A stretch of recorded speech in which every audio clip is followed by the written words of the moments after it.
चित्तौड़ के महाराणा लक्ष्मण सिंह के सबसे बड़े कुमार अरे सिंह जी शिकार के लिए निकले थे।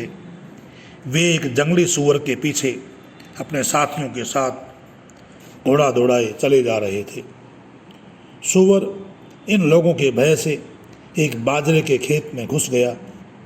उस खेत की रक्षा एक बालिका कर रही थी। वह मचान से उतरी और खेत के बाहर जाकर घोड़ों के सामने खड़ी हो गई।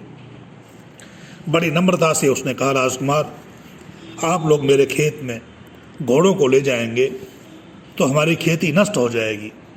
आप यहाँ रुकिए, मैं सूअर को मार कर ला देती हूँ। राजकुमार को लगा कि वह लड़की खाली हाथ भला सूअर को कैसे मार सकेगी।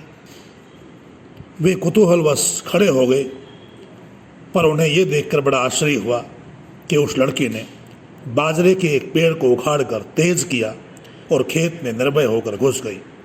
थोड़ी ही देर में उसने सूअर को मारकर राजकुमार के सामने लाकर रख दिया।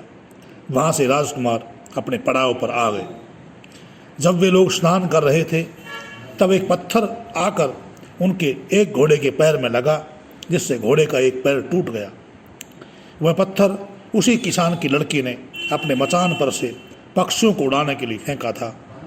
राजकुमार के घोड़े की दशा देख वह अपने खेत से दौड़कर वहाँ आई और असावधानी से पत्थर फेंका गया, इसके लिए क्षमा मांगने लगी। राजकुमार बोले, तुम्हारी शक्ति देखकर मैं आश्चर्य में पड़ गया हूँ। मुझे दुख है कि तुम्हें देने योग्य कोई पुरस्कार इस समय मेरे पास नहीं है। उस लड़की ने कहा, आप अपनी गरीब प्रजा पर कृपा रखें, यही मेरे लिए बहुत बड़ा पुरस्कार है। इतना कहकर वह उस समय चली गई। सायंकाल राजकुमार तथा उनकी साथी घोड़ों पर बैठे हुए जा रहे थे। तब उन्होंने देखा कि वही लड़की सिर पर दूध की मटकी रखे दोनों हाथों से 2 भैंसों की रस्सियां पकड़े जा रही है। राजकुमार के एक साथी ने मजाक करने के लिए धक्का देकर उसकी मटकी गिरा देनी चाहिए, पर जैसे ही उसने घोड़ा बढ़ाया उस लड़की ने उसका इरादा समझ लिया। उसने अपने हाथ में पकड़ी भैंस की रस्सी को इस प्रकार फेंका कि उस रस्सी में उस सवार के घोड़े का पैर उलझ गया। घोड़े के साथ ही वह सवार भी धड़ाम से भूमि पर गिर पड़ा।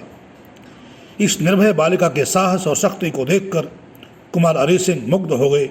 उन्होंने पता लगाकर जान लिया कि वह क्षत्रिय कन्या है। स्वयं अरे सिंह ने उसके पिता के पास जाकर उससे विवाह की इच्छा प्रकट की। इस प्रकार अपने पराक्रम के प्रभाव से वह बालिका एक दिन चित्तौड़ की महारानी बनी। प्रसिद्ध राणा हमीर ने उसी के गर्भ से जन्म लिया था। धन्य है भारत की वीरांगनाएं, धन्य है भारत माता। आप सभी से निवेदन है कि चैनल को सब्सक्राइब कर लें ताकि आपको नए नए ज्ञानवर्धक वीडियो प्राप्त होते रहें। इति ओम शम।